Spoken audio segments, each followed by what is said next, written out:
Hey friends, thanks so much for joining me again today at the workbench. We're going to talk about another tool that is extremely handy to have at the workbench. And to be honest, it doesn't always stay at the workbench. It likes to travel.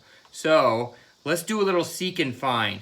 Today's tool, or rather this video's tool, is a tape measure or a measuring device.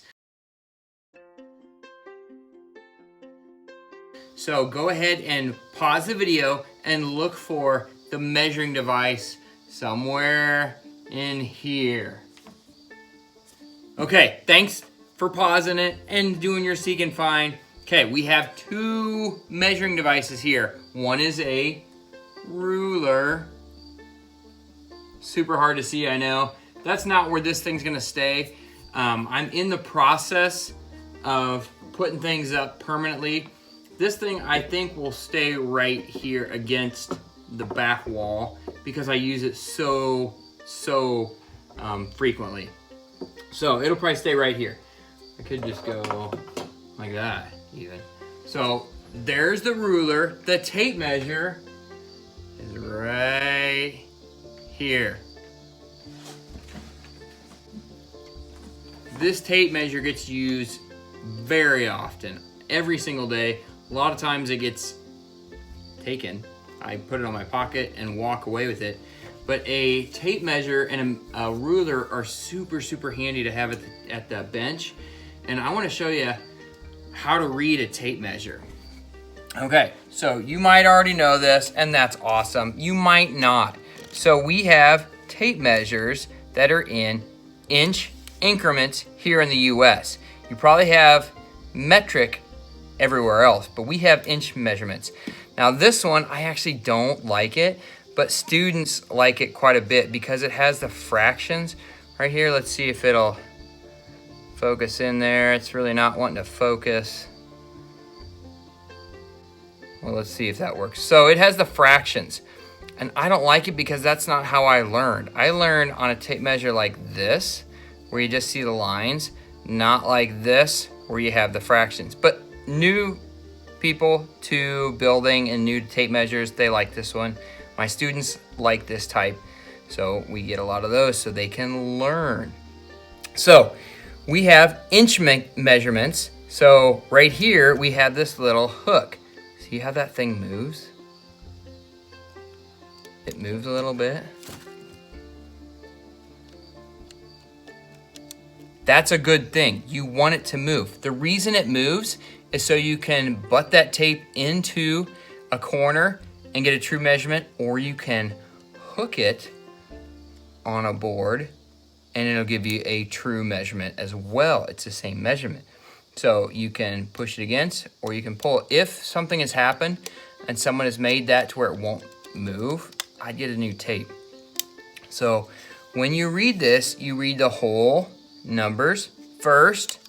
If we have a super long measurement, we can see where we have feet mark.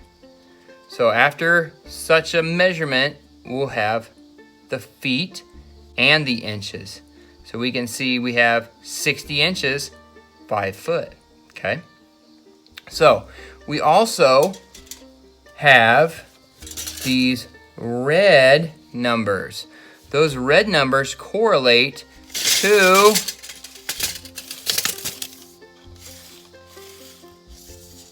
every 16 inches. So a house has studs that are typically laid out at 16-inch increments, 16 inches on center. The red square is 16 inches. So every 16 inches, they have another red square. So it's easy. Oh, there's one, 32, 48, and so on.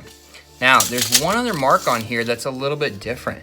So let's look. It is coming up right there. See that black diamond? That black diamond is a 19.2. So that 19.2 is a spacing, sometimes used for studs, not very common. Most of the time it's used for rafters or trusses. You might have a 19.2 truss layout to where your things are closer than a 2-foot layout, but they don't need to be a 16-inch layout. So that is the 19.2 diamond. And you'll be going and you'll see those diamonds intermittently, and that's what those mean. Okay, so useful tool, tape measure. I keep a tape measure here. I typically keep it right here because I'm grabbing it so much and doing something with it. And then I like to keep my metal ruler right here. And the metal ruler, I really enjoy using it for different things. Most of the time I'm using a finer measurement for a metal ruler than I am with a tape measure, because you can kind of see how we have 1/16 up here, and then this gets down to 30 seconds. So we have a really fine measurement. I'll use this a lot of time if I'm doing like some little metalworking projects or something where I want things a little bit finer than just like a piece of trim, or like a 2x4. I'm not cutting that to the 32nd at all. So there we go, folks. Measurement is important.